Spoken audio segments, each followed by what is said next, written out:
Hola, buenas tardes a todos. Bienvenidos al webinar Impuesto Único al Trabajo. Este webinar es traído a ustedes por Wigo Software Contable, parte del grupo Informat, y hoy junto a PRG Contabilidades y Masterlink HR Support.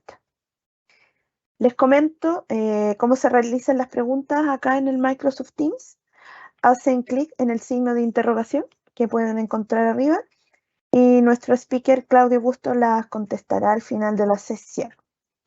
Damos la bienvenida a Claudio, ¿cómo estás? Hola, muy buenas tardes, ¿cómo estás, Erika? Muy bien, gracias. Qué bueno. Entonces, podemos comenzar si quieres ya con la sesión. Podemos comenzar entonces. Bueno, buenas tardes primero que todo a todos quienes participan en esta actividad. El día de hoy vamos a presentar este webinar que trata sobre el taller práctico para la determinación del impuesto único al trabajo sobre las remuneraciones que se pagan mensualmente. Primeramente, una breve presentación de relator para que me conozcan. Mi nombre es Claudio Bustos, soy contador auditor de profesión, licenciado en contabilidad y auditoría, con diplomado en gestión de recursos humanos y máster en dirección de recursos humanos. Algunas experiencias laborales relevantes como gerenciales en empresas como Komatsu Cummins, Compass Group en Chile. ¿Ya? Tan solo una breve presentación. Bueno, partimos directamente a lo que nos convoca. Vamos a hablar de lo que es el impuesto único al trabajo y vamos a entregar primeramente la definición que aparece en la página de Servicio de Impuestos Internos, ¿ya? Y dice de la siguiente manera, en forma tal cual, o sea, aquí aparece. Dice: el impuesto único al trabajo de segunda categoría a los sueldos, salarios y pensiones es un tributo progresivo. Marco acá en subrayado progresivo significa que está sometido a una tabla de impuestos con diferentes porcentajes según el tramo y el nivel de renta. ¿Ya? Por eso es progresivo. Dice que se paga mensualmente por todas aquellas personas que perciben rentas. En este caso tenemos que pensar en rentas equivalentes a la palabra remuneración, y que se deriva del desarrollo de una actividad laboral ejercida en forma dependiente. Es decir, tenemos que concluir que son aquellas personas que están trabajando bajo un contrato de trabajo las que van a tener que pagar este impuesto único al trabajo. Finaliza nuestra definición indicando y cuyo monto excede mensualmente las 13,5 UTM, unidad tributaria mensual, que al mes de septiembre es el valor de 63.452. Es decir, aquellas personas que tienen una remuneración inferior a 13,5 UTM están liberadas de pagar este impuesto único al trabajo. Para tener un poco idea en pesos cuánto debería ser, multiplicamos esta base tributable, 63.452, por los 13,5 UTM, y nos da una base tributable de 856.737.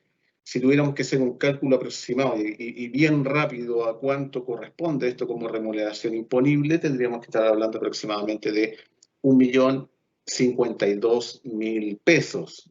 Recordemos que ese 1.052.000 pesos vamos a descontar las cotizaciones previsionales y ahí vamos a tener nuestra base tributable. ¿Qué temas no vamos a ver en este webinar? Porque sería demasiado extenso. El número 1 sería reliquidación de impuesto único por rentas accesorias, es decir, aquellas remuneraciones que tienen el carácter de anuales, por ejemplo, que se tienen que reliquidar por todos los meses del año. No vamos a abordar ese punto. Tampoco vamos a abordar el punto de impuesto a las indemnizaciones por término de contrato. Tampoco, digamos, parte de este webinar. Acá vamos a remitirnos únicamente a las remuneraciones mensuales. Entonces, sobre esa base y entendiendo el concepto que nos da Servicio de Impuestos Internos, ahora nos vamos al concepto de tipo legal laboral. ¿Qué nos indica el Código del Trabajo respecto a lo que son las remuneraciones, como para entender qué es lo que va a estar sometido a impuesto único al trabajo? Vamos acá a señalar lo que dice el Código 41 del Código del Trabajo, que dice: se entiende por remuneración las contraprestaciones en dineros y las adicionales en especies avaluables en dinero que debe percibir el trabajador del empleador por causa del contrato de trabajo. Por lo tanto, tenemos que tener acá claridad que este impuesto es únicamente para los trabajadores que están trabajando bajo contrato de trabajo. Es únicamente para aquellos mensualmente y que tienen una renta tributable superior a 13,5 UTM, van a estar sometidos al pago de este impuesto único. Respecto de las remuneraciones, ¿qué elementos principales tenemos que considerar? Primero, que constituye la principal obligación del empleador derivado del contrato de trabajo. Cuando se firma usted su contrato de trabajo, el empleador tiene como obligación principal pagarle una remuneración mensualmente. Es uno de los aspectos más importantes del contrato de trabajo. ¿Qué más? Dice, el empleador percibirá su remuneración en la medida que preste servicios al empleador, salvo en situaciones como vacaciones, que si bien es cierto no está prestando servicios, pero igual tiene derecho a percibir una remuneración. Otras situaciones como permisos con goce de sueldo y otras situaciones como permisos establecidos por la ley. ¿Ya? De igual forma, el trabajador tiene derecho a percibir remuneración si no está cumpliendo funciones por razones que no le sean imputables. Hay razones que no son de fuerza mayor o bien, por ejemplo, paradas de planta, para mantención, paradas obligadas. El trabajador puede no estar prestando funciones, pero tiene todo el derecho a percibir su remuneración. Otro aspecto importante a considerar es que el monto de la remuneración debe estar expresado siempre en moneda de curso legal, es decir, en pesos chilenos, ya que el Código del Trabajo señala expresamente que debe pagarse remuneración de moneda de curso legal, como lo había señalado. ¿Ya? Otra consideración importante, el monto no puede ser inferior al sueldo mínimo legal. Si se trata de jornadas parciales, debe proporcionarse. Por lo tanto, todos estos conceptos hay que tenerlos presentes, digamos, al momento de hablar de lo que se llama remuneración. Principalmente tenemos que tener claridad que el elemento más importante es que debe ser derivado o en virtud de un contrato de trabajo. En base a esto, la ley chilena establece algunos conceptos que no son remuneraciones, y al no ser remuneraciones, estos conceptos no van a estar incluidos dentro de, o no van a ser considerados como renta para efectos de impuesto único al trabajo, no son renta, ¿ok? Por lo tanto, no lo vamos a sumar a nuestra base tributable, van a quedar totalmente excluidos. Entonces, aquí los vamos a mencionar como para que tengamos claridad de que en ningún caso estos conceptos van a formar parte de nuestra base tributable, ya que expresamente por nuestra ley laboral están excluidos como ingresos que no son renta. En primer lugar, tenemos la asignación de colación. La asignación de colación la vamos a definir como el monto que paga el empleador al trabajador con la única finalidad de poder costear su alimentación diaria dentro de los tiempos destinados para tales efectos. ¿Ya? No es remuneración porque no constituye un incremento al patrimonio del trabajador y por lo tanto no se considera remuneración. ¿Qué elementos importantes vamos a considerar al momento de fijar una asignación de colación? Primero, no existe la obligación legal de que el empleador tenga que entregar este concepto. Solamente queda a la voluntad de las partes que se entregue una asignación de colación. ¿Ya? ¿Qué más? Puede ser entregado en dinero o en especie, también puede haber una tarjeta de colación o un servicio de casino. ¿Ya? Importante acá es que si se asigna un monto, este monto debe ser razonable, debe guardar cierta relación y proporcionalidad con la remuneración que gana el trabajador. No podría ser desproporcionado. Entonces, en términos de monto de racionalidad, podríamos perfectamente pensar en cuánto es el valor de una colación promedio multiplicado por la cantidad de días hábiles y nos está dando un monto bien razonable. Estoy dando un ejemplo así como bien general. ¿Ya? También podemos decir que la colación, aun cuando no sea renta, forma parte integral de la base de cálculo de todo lo que son las indemnizaciones por término de contrato. ¿Ya? Eso con respecto a la asignación de colación. La asignación de movilización tampoco es renta, tampoco va a formar parte de nuestra base tributable. Y la movilización la vamos a definir como aquel monto que el empleador paga al trabajador con la finalidad de costear el traslado del trabajador desde su domicilio al lugar de trabajo y viceversa. ¿Ya? No constituye un incremento de patrimonio, por lo tanto, por eso no se considera remuneración. ¿Qué consideraciones tenemos que tener al momento de fijar una asignación de movilización?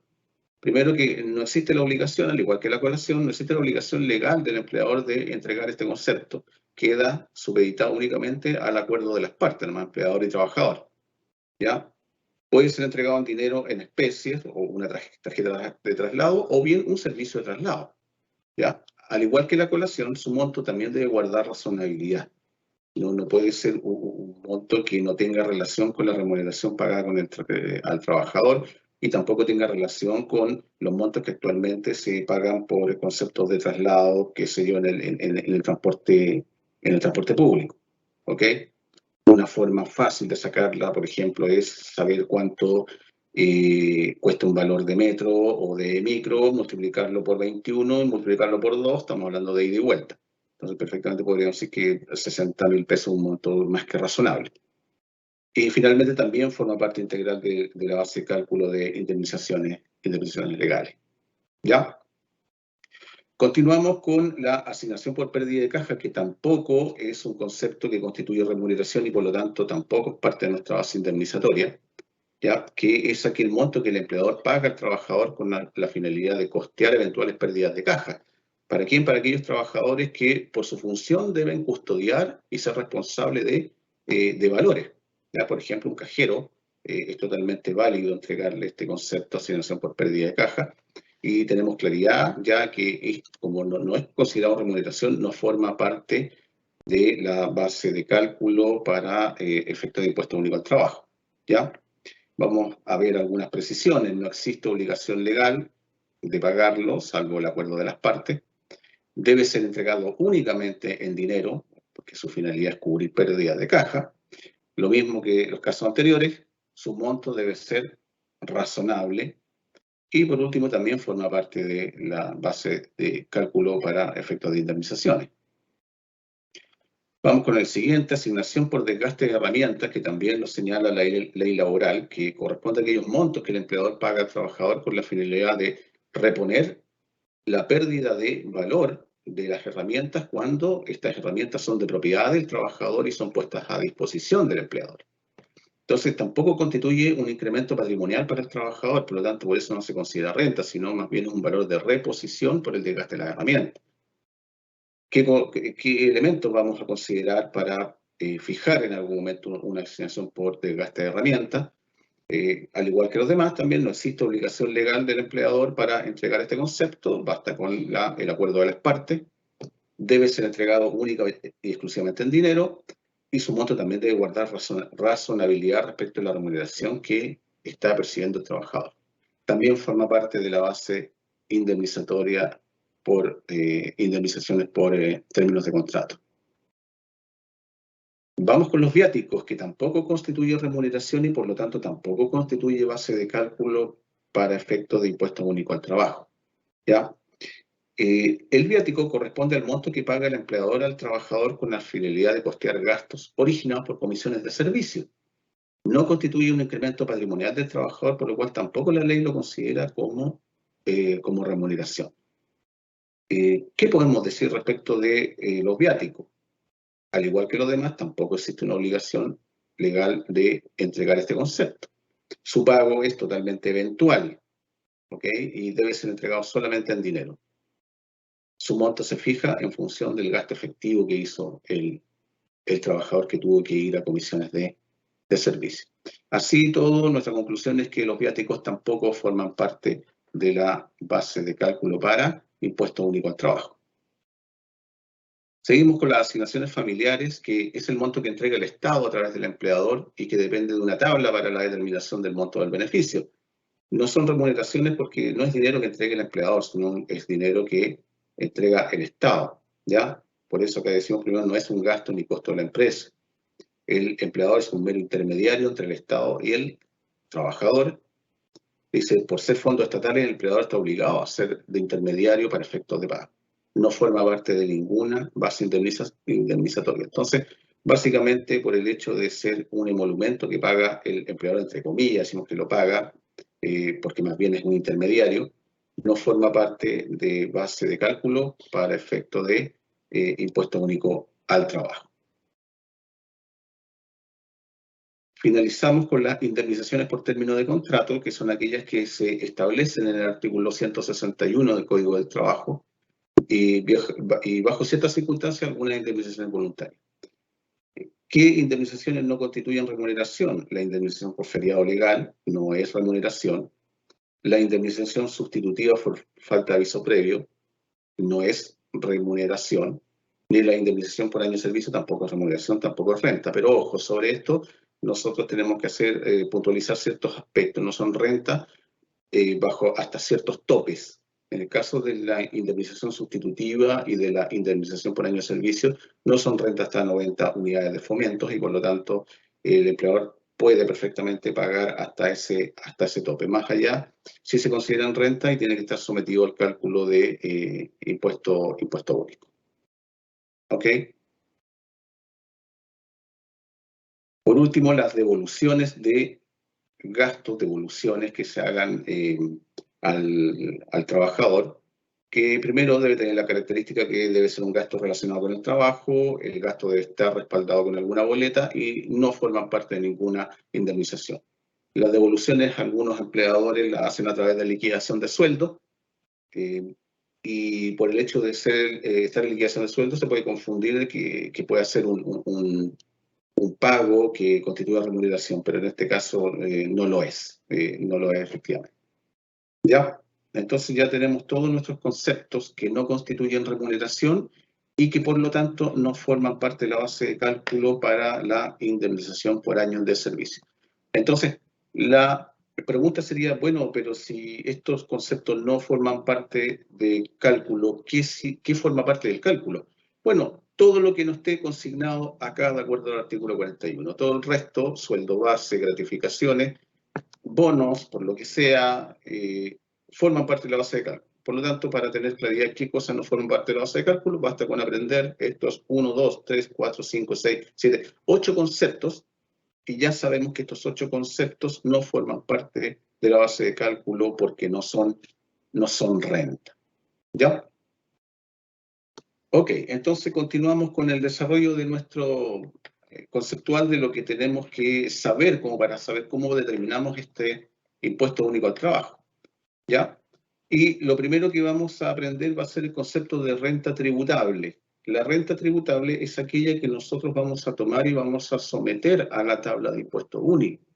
Por lo tanto, tenemos que saber cómo se calcula y tenemos que saber cómo poder llevarla a esta tabla y poder determinar a qué tramo corresponde. Entonces, la forma vamos a decir que la renta tributable se refiere a todos los ingresos derivados de la actividad laboral bajo contrato que serán base de cálculo para el impuesto único al trabajo.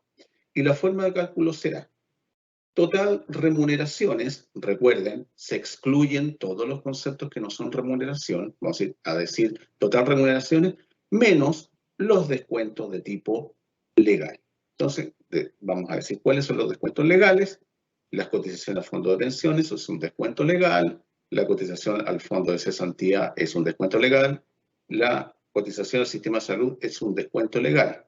Dentro de los descuentos legales hay que agregar las cotizaciones a APB, al ahorro previsional voluntario, que puede, en determinadas circunstancias, bajar la base de cálculo tributable y de esa manera puedo ahorrar algo del pago de impuestos. Ahí vamos a ver cómo puede operar este APB, que sin ser un descuento estrictamente legal, nos puede ayudar a que el impuesto único baje un poco.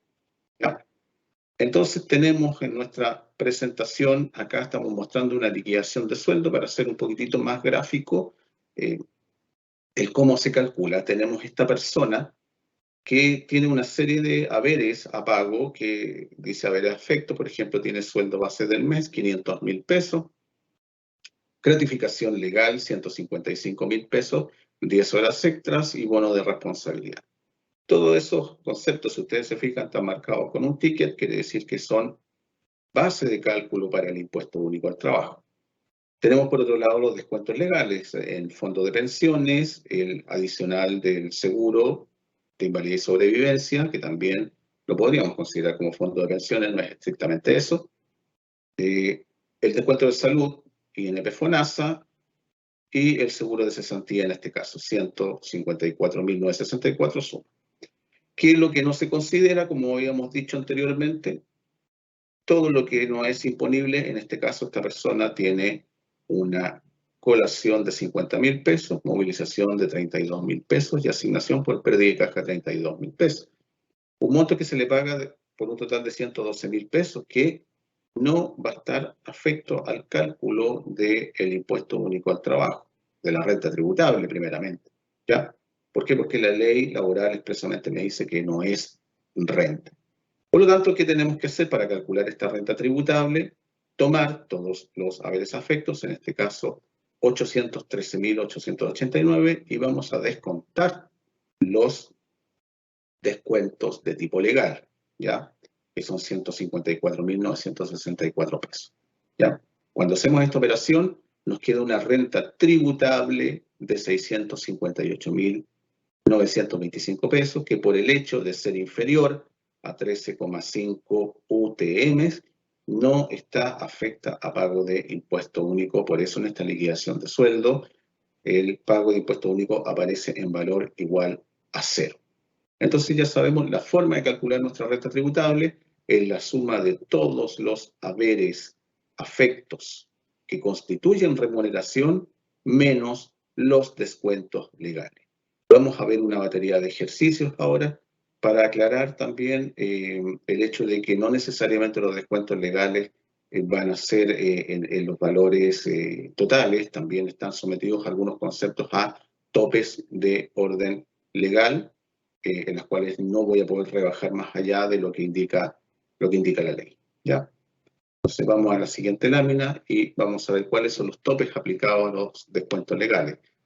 Dice nuestra lámina, se debe considerar que los descuentos legales para efecto de determinación de la renta tributable tienen un tope, lo cual significa que existen máximos en la aplicación de los descuentos legales. Por ejemplo, tenemos el primer tope de cotizaciones voluntarias para fondo de pensiones. Usted puede cotizar en fondo de pensiones APB, tiene que tener cuidado de que tiene que ser régimen B, hasta un total de 50 unidades de fomento, lo cual aproximadamente es 1.808.613 pesos, monto que va a contribuir a que usted baje su carga tributaria mensual. ¿Ya? Tiene que contratar este APB y pagar mensualmente este monto, 1.808.613. Depósitos convenidos, que es un monto de 60 UF, aproximadamente 2.170.336. Ya, los topes para cotización de salud. El tope para cotización de salud, sabemos todos que cuando una persona está en una ISAPRE puede contratar un plan de salud. Y este plan de salud máximo para efectos tributarios va a ser 5.712 unidades de fomento, aproximadamente 206.376. Si la persona quiere contratar un monto mayor, no hay problema, puede hacerlo, pero sí tiene que tener claro de que el tope que se va a considerar para efectos de cotización de salud son estas 5.712 unidades de fomento. Entonces vamos a ver aquí 5 casos para saber cómo operan la determinación de la renta tributable y para ver cómo van trabajando nuestros topes, ¿ya? En cada una de las cotizaciones. Tenemos este caso 1, donde el trabajador ha decidido contratar un plan de salud, el ISAPRE, por 4,84 unidades de fomento. Ojo, nosotros ya sabemos que el tope es 5.712. ¿Ya? Por lo tanto, tiene un espacio en cantidad de UF como para poder contratar un plan que sea de mayor valor. Dice, si se considera que el valor de la UF al cierre es 36.130,31, el valor del plan de salud será 174.871. Ese es el valor del plan que contrató esta persona. Sin embargo, si nosotros nos fijamos en su imponible, vamos a ver que su remuneración es de 3.305.884, y al aplicar el 7%, solamente el 7% legal que corresponde a la cotización de salud, la persona está obteniendo 206.376 y su plan es de 174.871. Por lo tanto, ¿qué tenemos que hacer nosotros? Descontar el 7%.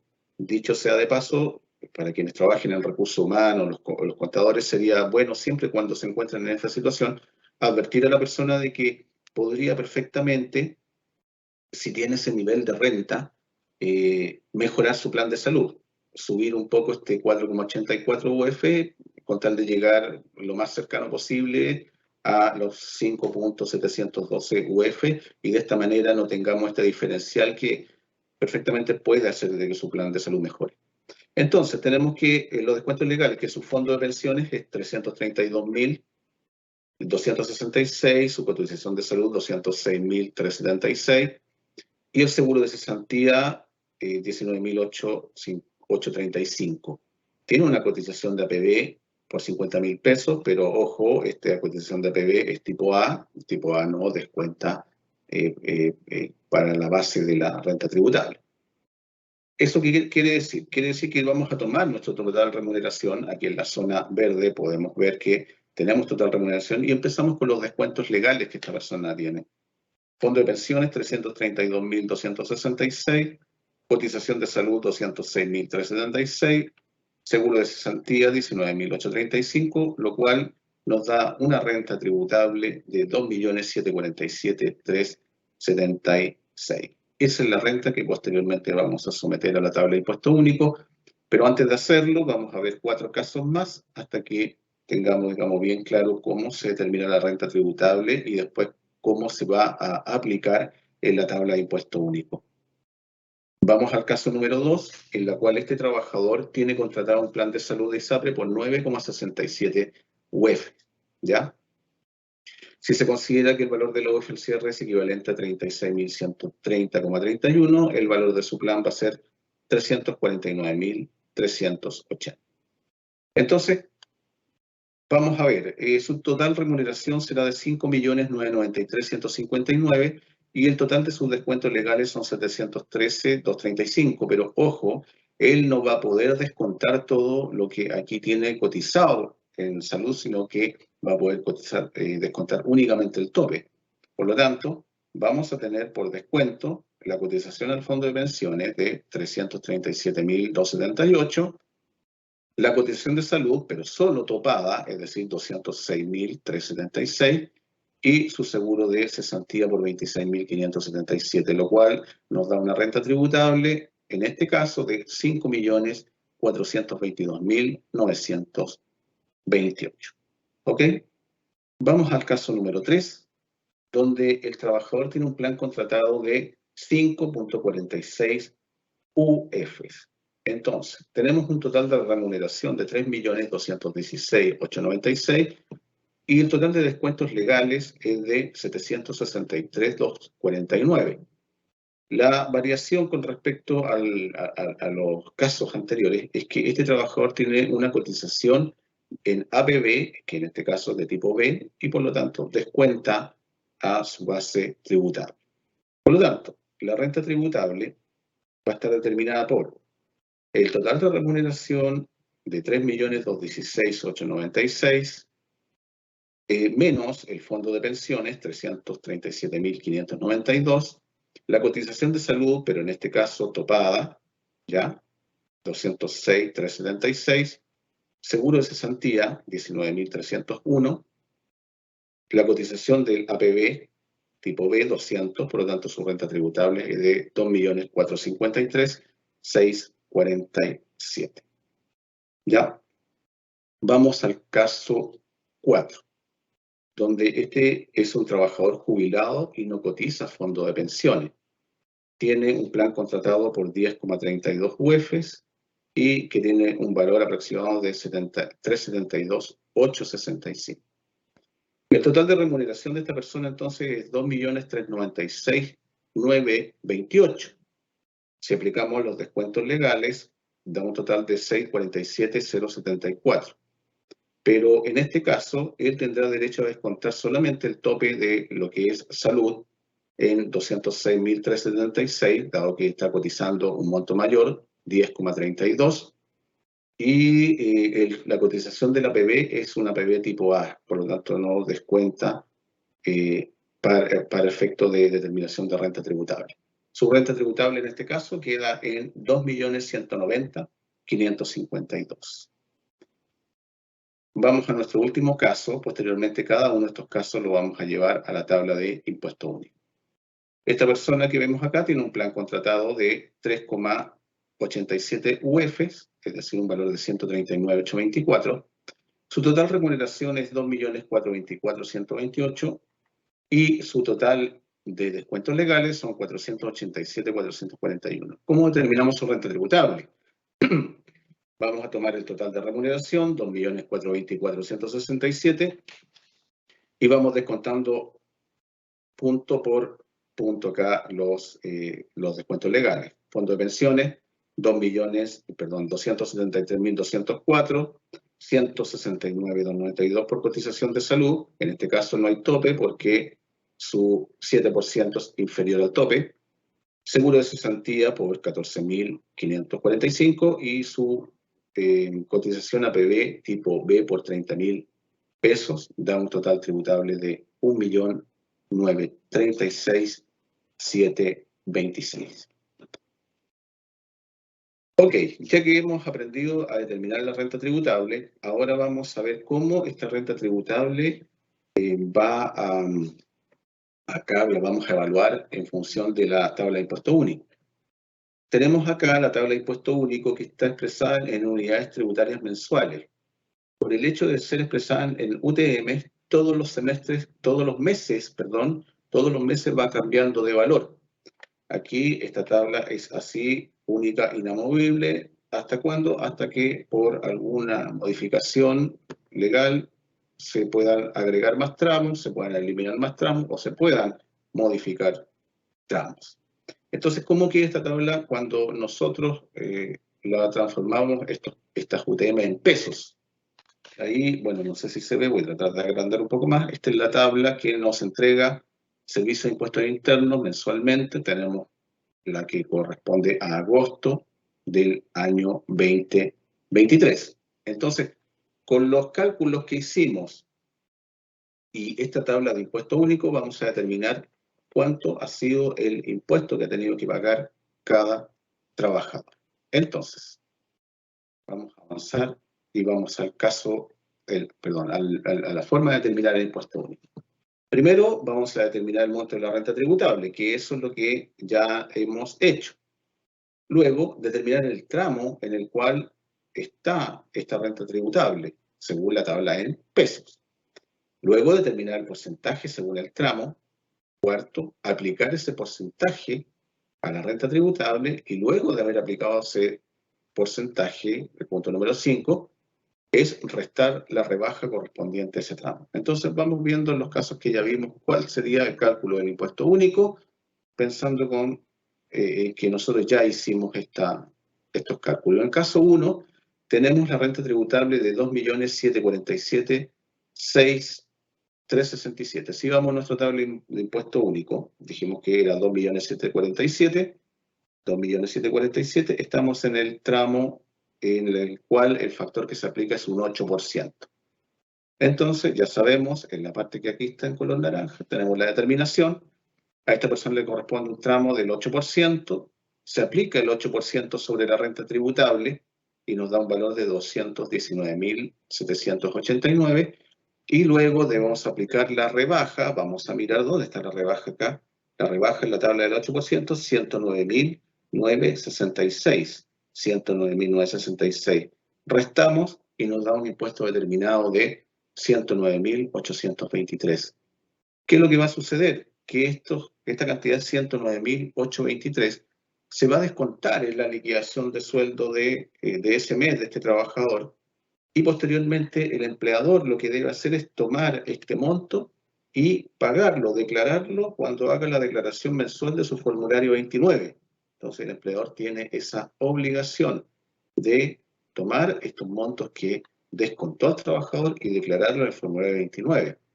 Posteriormente, cuando ya finalice el año y haya que hacer todo el proceso de operación renta, las remuneraciones del trabajador van a ser declaradas en el formulario 1887 y ese formulario se va a ir consignado al impuesto único que se pagó y va a tener que cuadrar necesariamente, sí o sí, con lo que se declaró mensualmente en el formulario 29 que se declara mensualmente a Servicio de Impuestos Internos.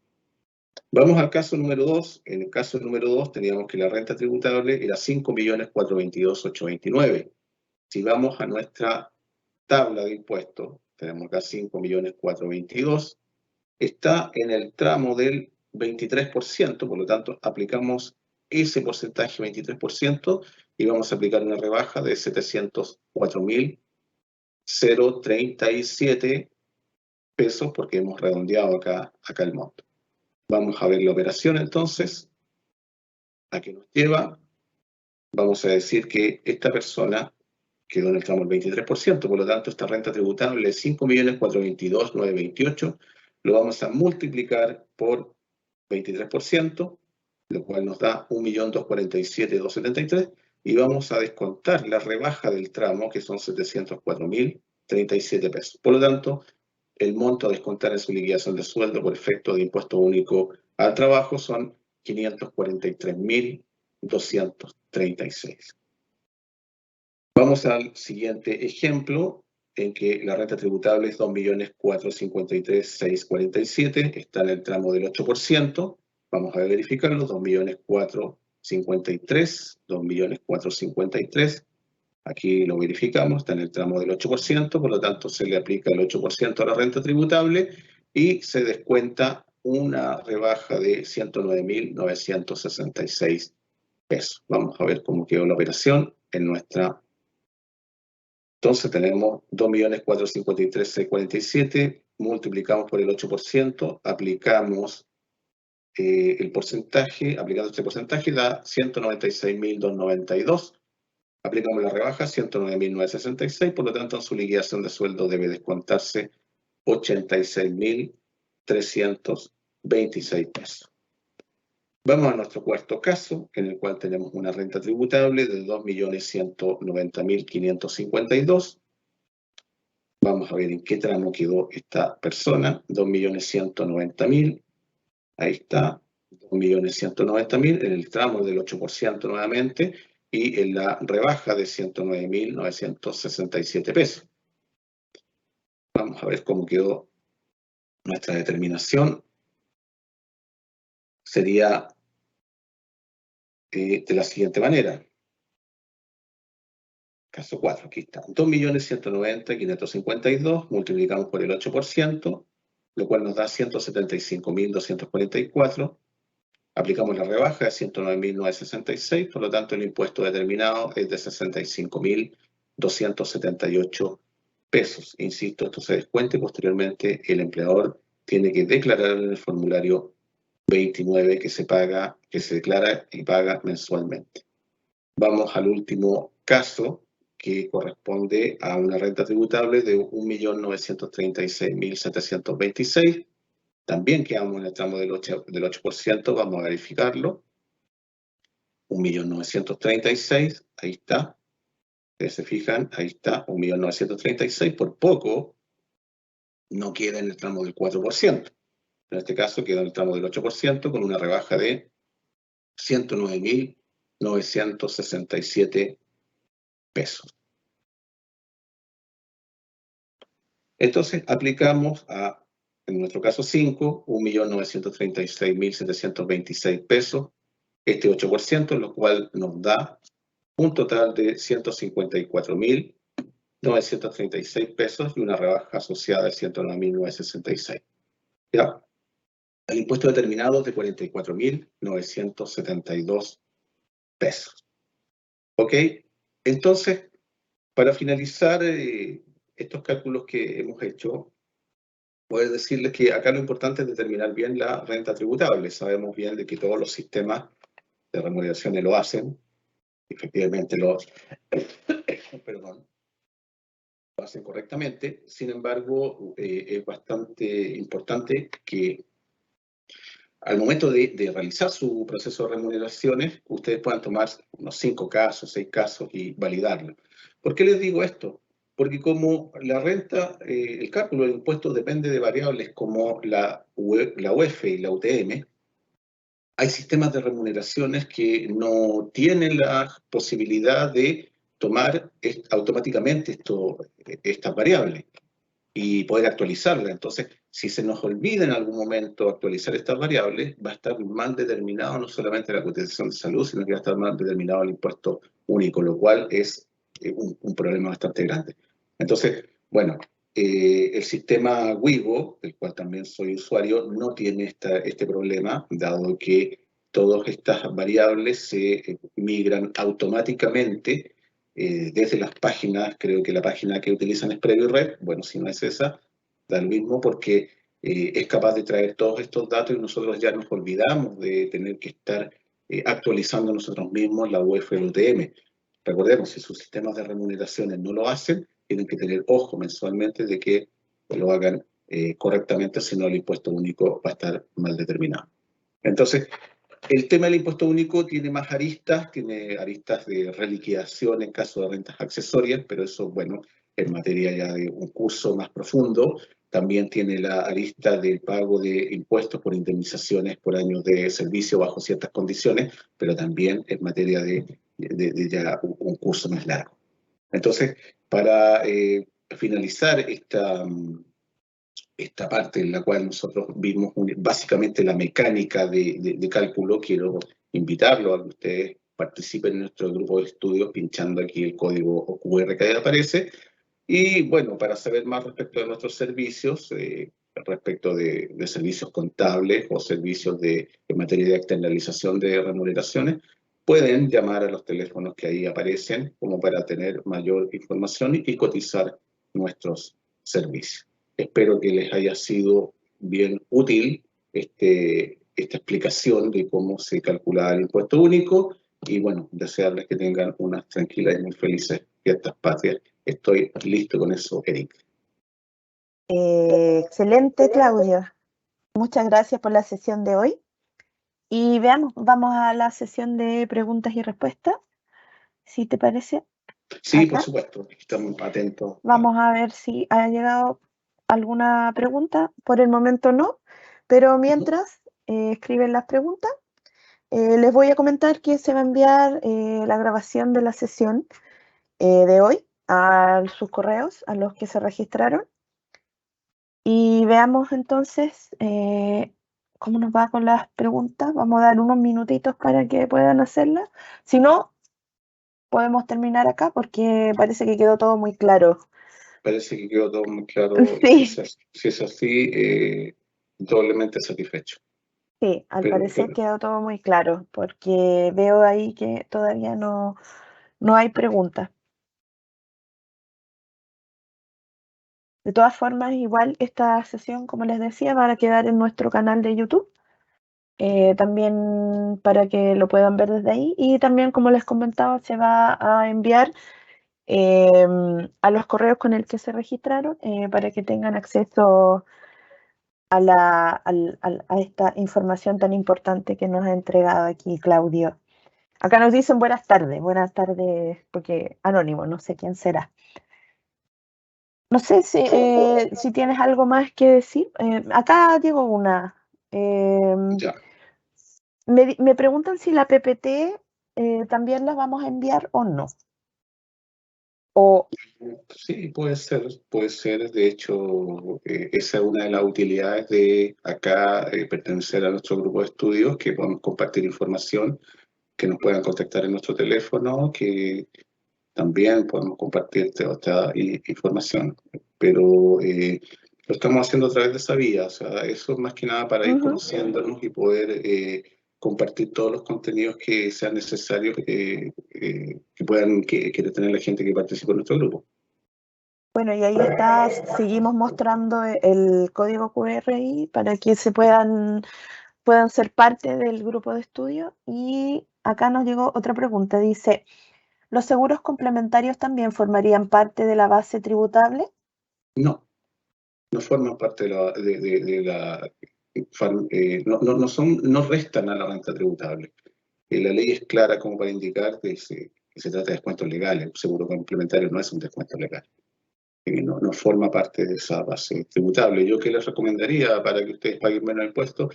Bueno, contraten una PB de tipo B y eso va a rebajar su impuesto impuesto mensual, o bien contraten un plan de salud si están en ISAPRE, pero siempre teniendo cuidado de no sobrepasar las 5,712 unidades de fomento.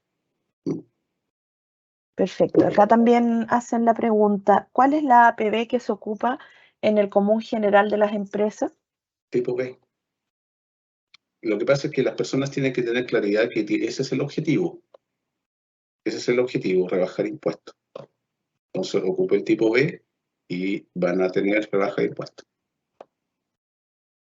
Perfecto. Ahí parece que contestamos todas las preguntas. Te quiero dar muchas gracias de nuevo, Claudio, por la sesión de hoy. Le quiero dar muchas gracias también a las personas que nos han acompañado el día de hoy. Felices fiestas patrias para todos también y que tengan unos días de descanso muy buenos. Listo. Que estén muy bien. Chao, chao, que estén bien. Chao.